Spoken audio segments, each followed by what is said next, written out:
इस कार्यक्रम को जॉयस मायर मिनिस्ट्रीज के मित्रों और भागीदारों द्वारा संभव बनाया गया है। कितने चाहते हैं कि परमेश्वर आपका इस्तेमाल करें?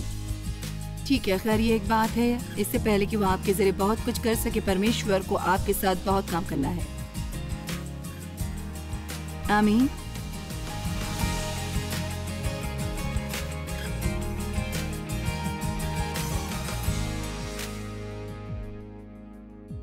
हर चीज अपने समय में सुंदर है, लेकिन समय से बाहर ये पूरी तरह से केवल एक कचरा हो सकता है। सूरज के नीचे हर बात का एक सही समय और एक गलत समय होता है। जब हम इतने परिपक्व हो जाते हैं कि मौसमों को समझने में सक्षम हो जाते हैं, तो ये हमारे जीवन के लिए एक अच्छी बात है। आप में से कितनों को चीज़ों को छोड़ने में कठिनाई होती है? देखा, मुझे आपके लिए एहसास है। खैर,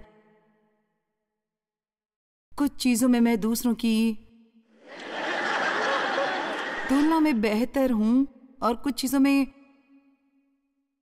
बदतर हूं। मैं नहीं हूं, आप जानते हैं। अब जबकि मेरी उम्र थोड़ी बढ़ गई है, मैं बूढ़ी नहीं हुई हूं, लेकिन अब जबकि मेरी उम्र थोड़ी बढ़ गई है, मुझे ऑफिस के कुछ काम छोड़ देने पड़े। आप जानते हैं, ईमानदारी से अब तकनीकी चीज़ें मुझे समझ में नहीं आती। मैं मूर्ख नहीं हूँ, लेकिन थोड़ी मुश्किल होती है। मैं इसे समझना नहीं चाहती हूँ, इसे सीखने में मुझे कोई दिलचस्पी नहीं है। ये ऐसा है कि इसके बजाय मैं अपने लिए ये करने के लिए किसी को पैसा दे दूंगी। ये लो, मेरा फ़ोन काम नहीं कर रहा है, धन्यवाद। मेरा कंप्यूटर काम नहीं कर रहा, धन्यवाद। क्या आप आकर मेरे लिए ये कर सकते हैं? धन्यवाद। तो लेकिन मुझे ये करना पड़ा, यहाँ तक कि पिछले कुछ एक सालों में कुछ बड़े बदलाव किए हैं। जैसे शायद आपने ध्यान दिया हो कि अब यहाँ मेरे पास मेरी थोड़ी मदद के लिए कोई होता है। पास्टर माइक था, कभी कभी जिंजर रहती है। और आप जानते, मेरे लिए ये समय था कि मैं सब कुछ करना बंद कर दूं।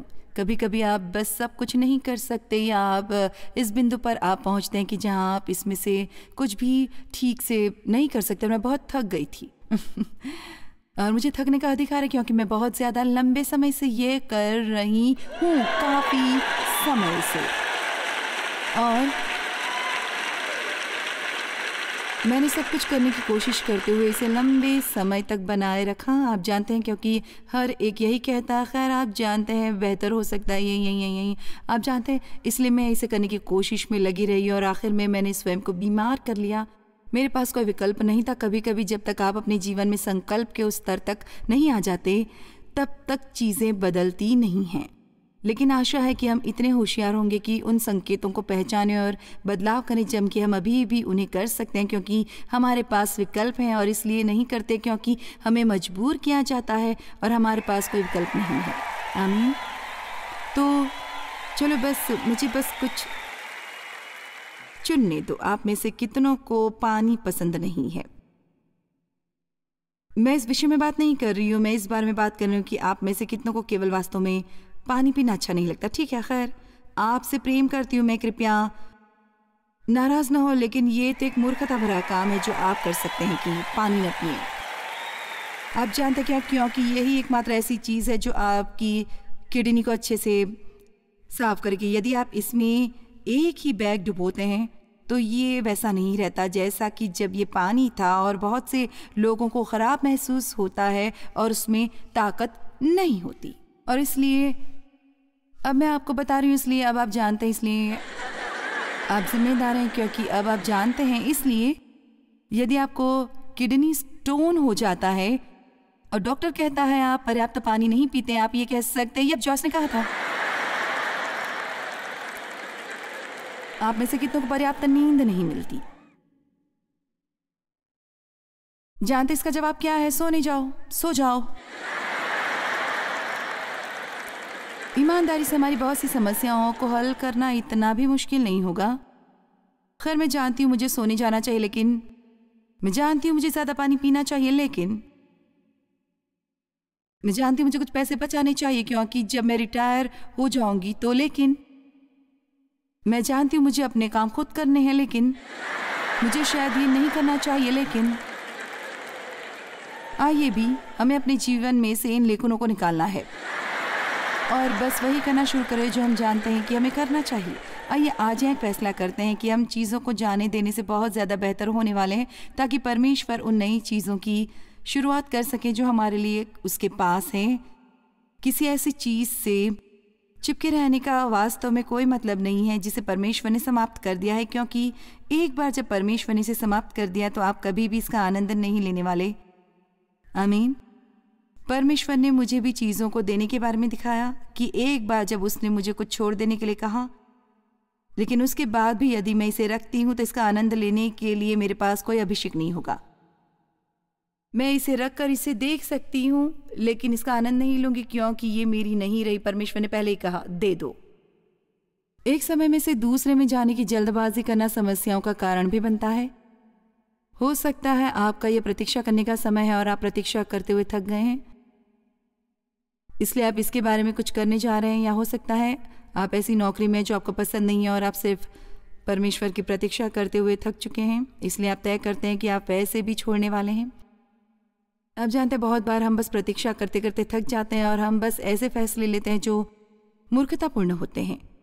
आपको तब तक रुकना चाहिए जब तक परमेश्वर आपको रिहा नहीं करता, और जब परमेश्वर आपको रिहा करता है तब आपको जाना चाहिए। एक समय में एक मिनिस्ट्री में नौकरी पर थी और मुझसे ठीक बर्ताव नहीं किया जाता था और मैं वहाँ से इतनी बुरी तरह से निकलना चाहती थी और अपना कुछ करना चाहती थी, लेकिन मैं अपने मन की गहराई में जानती थी कि परमेश्वर अभी नहीं चाहता कि मैं जाऊं, क्योंकि उसने मुझे रिहा नहीं किया था।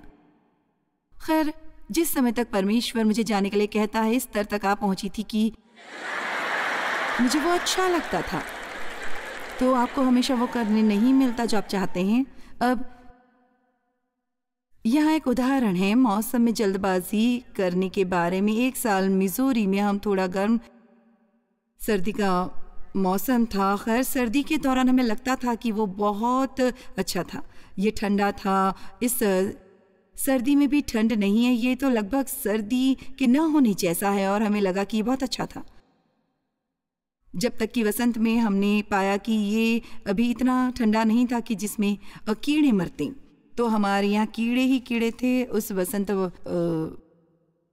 बहुत ज़्यादा कीड़े थे और हमारे यहाँ लेडी बग्स का संक्रमण था और हमारे पास लेडी बग्स, और आप जानते हैं जैसे कि फिरौन के यहाँ ड्राइवे में मेंढक, उसके तंदूरों में मेंढक, उसके बिस्तर में मेंढक। खैर, हमारे पास हर जगहों में लेडी बग्स थे। और मैं ये बढ़ा चढ़ा कर नहीं कह रही हूँ कि हमारे घर में सैकड़ों लेडी बग्स, और आप जानते हैं साइनस और एलर्जी से पीड़ित लोगों को ये अच्छा नहीं लगा, क्योंकि ये अभी इतना पर्याप्त ठंडा नहीं था। लेकिन उदाहरण के तौर पर बहुत से लोग हैं जो उन मौसम को फलांग कर निकलना चाहते हैं जहां परमेश्वर से निपटना है, हमें सज़ा देता है और हमें चीज़ों को बदलता है। और आप जानते हैं पुनर्जन्म होते ही किसी बड़े काम में जाना चाहते हैं, लेकिन वे, आप जानते हैं, आप में प्रतिमा हो सकती है जो आपको पहुंचा देगी किसी ऐसी जगह जहां आपको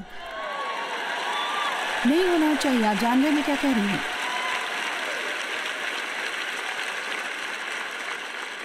जब मैं 20 लोगों को अपने लिविंग रूम के फर्श पर सिखाती थी, मैं तब भी प्रचार करती थी जैसा कि अब करती हूँ, और मैं लोगों को टीवी पर देख सकती थी, प्रचारकों को टीवी पर देखती, और मुझे ये सोचना याद है, खैर मैं नहीं जानती कि परमेश्वर ने मुझे यहाँ अटका रखा है, मैं उससे बेहतर प्रचार कर सकती हूँ। खैर, यही कारण था कि मैं अपने लिविंग रूम में अटकी हुई थी। आप जानते हैं, आप वहाँ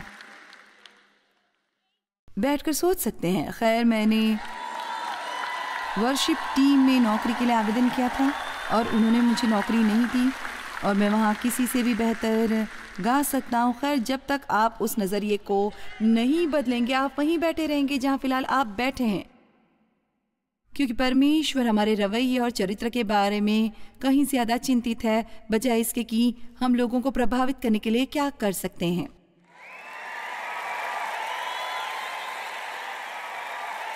इसलिए बहुत बार यदि आप जानते हैं कि आप सच में गुणी हैं और आप समझ नहीं पा रहे हैं कि परमेश्वर आपका इस्तेमाल क्यों नहीं कर रहा है, तो शायद बेहतर होगा कि आप अपने चरित्र पर जाएं, लोगों से अच्छा व्यवहार करें। आप जानते हैं, वे चीज़ें हैं जो परमेश्वर के लिए महत्वपूर्ण है। इंसान बाहर से देखता है, लेकिन परमेश्वर हृदय को देखता है।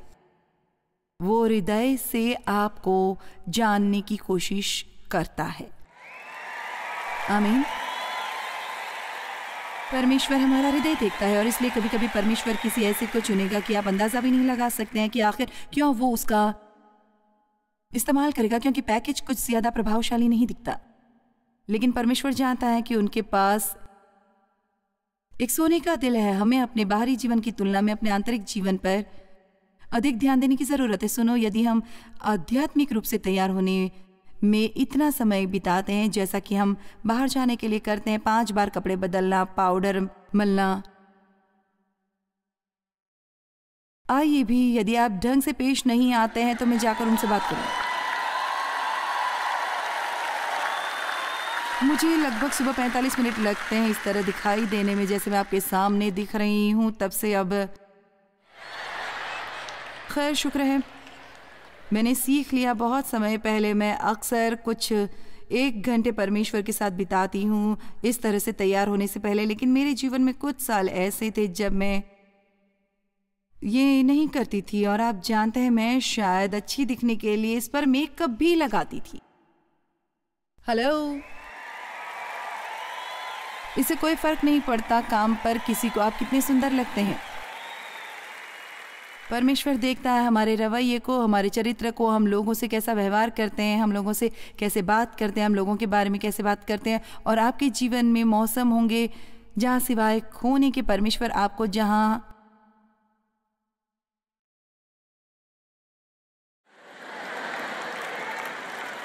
है वहाँ बदल देगा। अनुशासनात्मक के मौसम, कुछ भी आपके मुताबिक न होने वाले मौसम,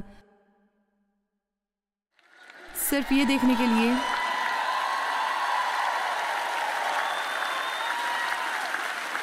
कि आप कैसा व्यवहार करेंगे। मेरा काम हो गया, मैं शक्तिशाली भी हो सकती हूं, आप कह नहीं सकते। बंजर जमीन पर हल चलाना, हमारे जीवन में हल जोतने का मौसम भी है। केवल कल्पना करें यदि आप गंदगी से भरा एक खेत होते जिस पर कभी हल नहीं चलता और अचानक एक किसान एक हल लेकर आया और उस खेत से गुजरता और उसे हल चलाना होता। यदि आप महसूस कर सकते हैं तो ये बहुत अच्छा महसूस होता। और हमारे जीवन की बंजर जमीन, हमारे जीवन की सख्त पथरीली मिट्टी को भी जोतना चाहिए। आप में से कितने चाहते कि परमेश्वर आपको इस्तेमाल करें? ठीक है, खैर एक बात है, इससे पहले कि वो आपके जरिए बहुत कुछ कर सके, परमेश्वर को आपके साथ बहुत सा काम करना है। ओ मेरे प्रभु, यदि मैं आपको इतना भी बताना शुरू कर सकती कि आज जहां मैं खड़ी हूं उसके लिए मुझे क्या क्या नहीं करना पड़ा है। ओ मेरे खुदा, जिस तरह से मेरे साथ बर्ताव किया गया उससे मेरा रवैया इतना बुरा था, मुझे अपने लिए अफसोस होता है, मुझे बहुत गुस्सा आया। दुनिया मेरी आभारी है। मैं विशेष रूप से किसी भी प्रकार के पुरुष अधिकार के प्रति विद्रोही नहीं हूं।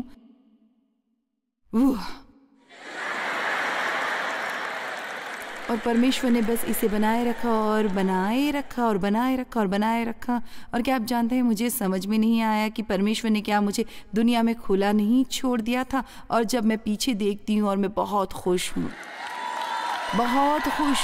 कि परमेश्वर ने मुझे इंतज़ार करवाया। मैं बहुत खुश हूँ कि उसने मुझे ऐसी स्थिति में नहीं पड़ने दिया जहाँ मैं अपने आप को ही पूरी मूर्ख बना लेती और उसके नाम को शर्मसार करती। आप जहाँ जा रहे हो वहाँ पहुँचने के लिए इतनी ही जल्दबाजी न करें, आराम से करें और परमेश्वर को करने दे जो उसे आप में करने की ज़रूरत है। और जब समय सही है तो वो आपके ज़रिए कुछ करने में सक्षम होगा।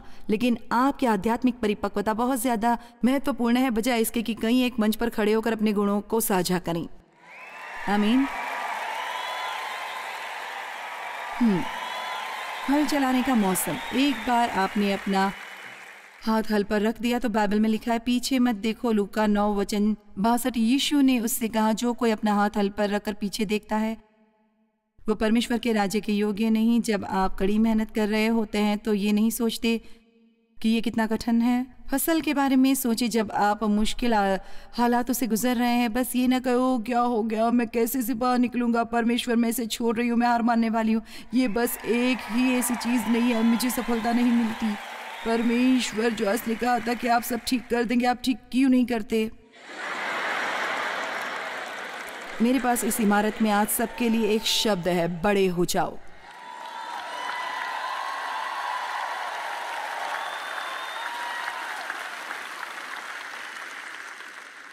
और ये मैं अपने आप से भी कहती हूँ, मैं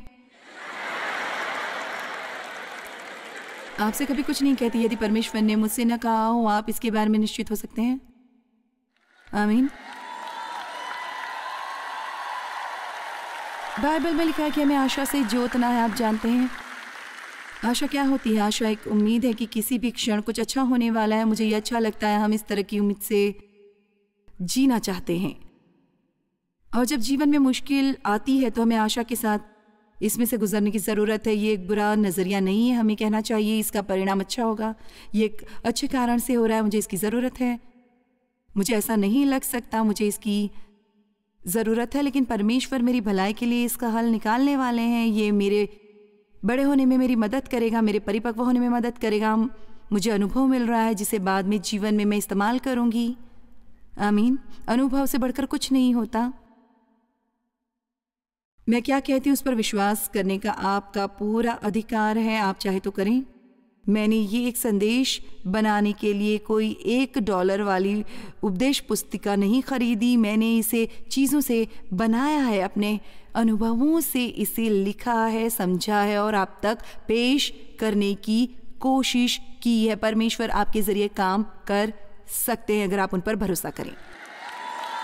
और जब मैं आपसे कहती हूँ कि परमेश्वर सब कुछ आपकी भलाई के लिए करेगा, यदि आप उस पर भरोसा करते हैं, मैं अनुभव से जानती हूँ कि परमेश्वर सब कुछ अच्छा ही करेगा यदि आप उस पर भरोसा करते हैं करने के लिए। जब मैं आपसे कहती हूँ यदि आप छोड़ते नहीं हैं, आप हार नहीं मानते। कुरिन्थियों 9:10, हाँ हमारे लिए ही लिखा गया है, क्योंकि उचित है कि जोतने वाला आशा से जोते और दावने वाला भागी होने की आशा से दावनी करे। मुझे ये अच्छा लगता है।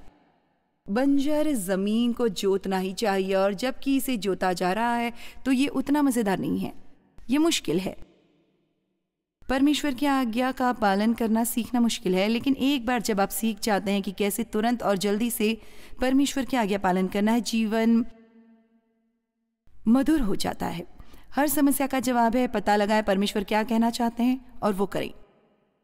होशे 10:12, अपने लिए धर्म का बीज बोएं, तब करुणा के अनुसार खेत काटने पाओगे। अपनी पड़ती भूमि को जोतो, देखो अभी यहोवा के पीछे हो लेने का समय है कि वो आए और तुम्हारे ऊपर उद्धार बरसाए।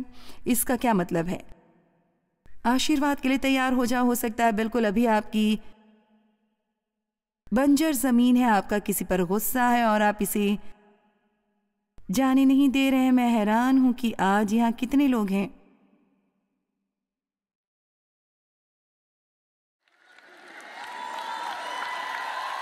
ठीक है, मुझे आपको कुछ बताने दे।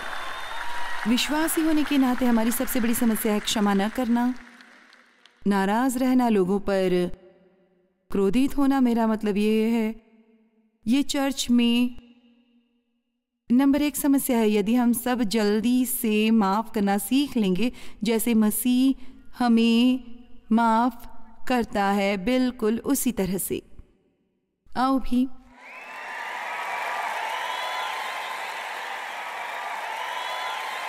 यदि ईसाई वास्तव में एक दूसरे से प्रेम करना शुरू करें तो दुनिया में क्या होगा?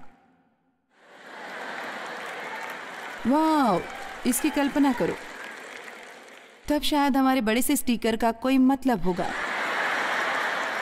लेकिन जब तक हम पर ये सब चीजें पूरी तरह से मंडराती रहती है, जो कहती है मैं एक ईसाई हूं, मैं एक ईसाई हूं, मैं एक ईसाई हूं, और हम बस देखते रहते हैं। इसीलिए यदि आप अपनी कार पर बड़ा स्टिकर लगाने वाले हैं तो बेहतर है आप स्पीड लिमिट न तोड़ें और न लोगों को गाली दें।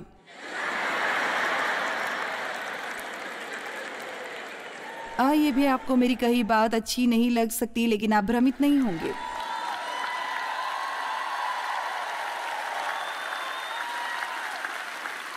ये भी यहाँ क्षण भर रुकते हैं। ये समय है माफ करने का, ये समय इसे जाने दे,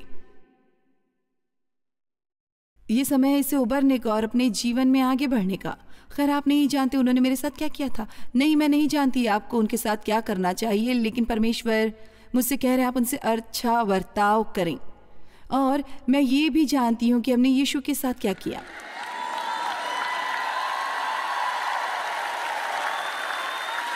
किसी के पास कोई कारण नहीं है। आप क्रोधित रहने के लिए एक अच्छा पर्याप्त बहाना नहीं ढूंढ सकते, बिल्कुल नहीं।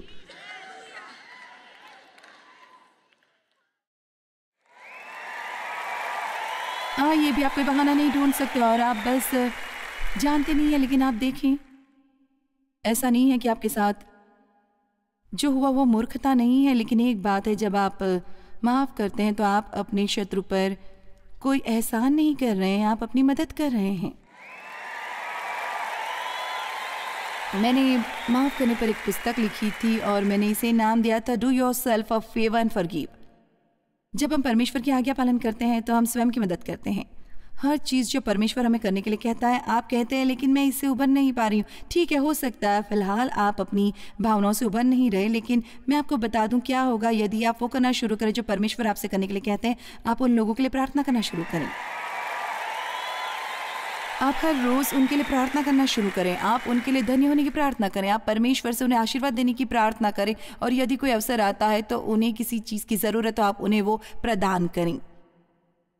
भले इससे आपके शरीर में रेंगने वाले कीड़े जैसा महसूस हो, आप जाएं, क्योंकि ठीक इसी तरह से आप अपने जीवन में शैतान की शक्ति को तोड़ते हैं जब आप यीशु की तरह काम करते हैं। आमीन। हाँ, भी यदि आप एक स्थानीय चर्च के पास्टर हैं और आपने किसी को प्रभु में पाला पोसा और वो प्रभु में आपके लिए एक पुत्र जैसा है, वो आपकी आधी भस्त मंडली को लेकर नीचे सदरक पर चला जाता है, उसे एक नया साउंड सिस्टम खरीद दें। आइए भी, आप नहीं कर सकते। प्रेम कभी फेल नहीं होता। नफरत, आक्रोश, कड़वाहट हमेशा फेल होता है, लेकिन प्रेम कभी फेल नहीं होता। प्रेम का हथियार सबसे उत्तम है। और सिर्फ यही नहीं, ये पूरी तरह मजेदार है। और शैतान को पागल बनाने में और उसे अपने आसपास बैठकर आपको किसी ऐसे व्यक्ति से प्यार करते देखना जिससे आपको कभी नफरत है, आप किस मौसम में है या कब स्वार्थी होने के लिए परमेश्वर आपसे निपट रहा है और थोड़ा थोड़ा अनुशासित होने के बारे में कैसा रहेगा? घर से बाहर निकलने के बारे में कैसा रहेगा? तो फिर आप जहां भी जाते हैं वहां प्लास्टिक फड़फड़ाना छोड़ना होगा। ये कहना बहुत मजेदार है, इसे मेरे खाते में डाल दो, लेकिन बिल आता है। आमीन। ये स्वस्थ होने का समय है और स्वयं अपनी देखभाल करना शुरू करने का समय है। क्या इस बारे में परमेश्वर किसी से निपट रहा है? हर समय जंक फूड खाना बंद करने के लिए परमेश्वर आप में से कितनों के साथ निपट रहा है? अपने जीवन के मौसमों से झगड़ा ना करें और ये याद रखें, कभी ये ना सोचें कि आप हमेशा वो कर सकते हैं जो आपने हमेशा किया है, क्योंकि चीज़ें बदलती हैं। और जब ऐसा होता है, इससे झगड़े नहीं क्योंकि झगड़ा करने से बस आप ही दुखी होते हैं।